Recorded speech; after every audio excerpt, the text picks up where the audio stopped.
Prayer is not a rescue system. Prayer is a lifestyle. Jesus said, when ye pray, not if ye pray. Matthew 6 verse 6 to 8. He said, but thou, when thou prayest. So it's an issue of when. It must be a program of your life. When ye pray. You, when thou prayest. And when ye pray. Now he went on in verse 16 of the same Matthew chapter 6. He said, when ye fast. But thou, when thou fastest. Now so prayer and fasting, according to the teaching of Jesus, is supposed to be our way of life. A lot of people here have testimonies of the presence of God that comes on them when they stand waiting on him. Very strange.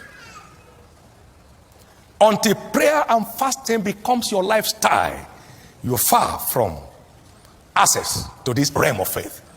This realm of faith requires that you learn how to stand upon your watch and set yourself upon the tower to hear what he will say to you. And the Lord said, write the vision. And the Lord said, write the vision.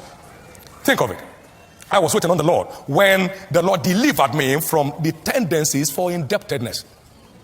1981. And I saw in my Bible, waiting on the Lord, Deuteronomy chapter 15 verse 6. He said, the Lord thy God blesses you as he has promised you, and thou shalt lend unto many nations, but thou shalt not borrow. And I said, why? He said, because borrower is servant to the lender. I said, but why, Lord? He said, and you cannot serve two masters. We have to choose one and despise the other. I said, Lord, I choose you.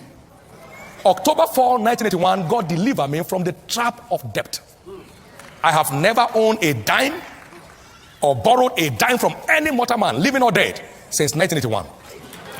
God has been. I see, when you wait on the Lord, he said, then shall your light break forth out of obscurity. Your light will break forth as the morning. We need a breaking forth. When we are away from the body, we are present with the Lord. We need to know how to be present with the Lord. Most of the things working in my life today, they came by waiting on the Lord, and it's working. It's working. 1982, I sat and I said, God, show me the secret of kingdom prosperity. And I took the Copeland's books and my Bible to wait on the Lord for 3 days. On the third day, light broke out. And the Lord said, my son David, my prosperity plan is not a promise, so it does not answer to prayers. It's not a promise, there's no respect for fasting. My prosperity plan is a covenant. Until your part is played, I am not committed. Direct rhema from heaven.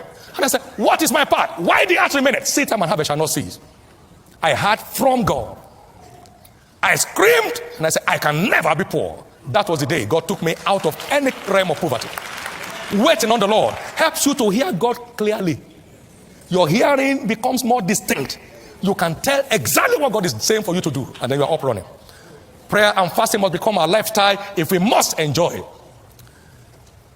God's plan and purpose for the earth.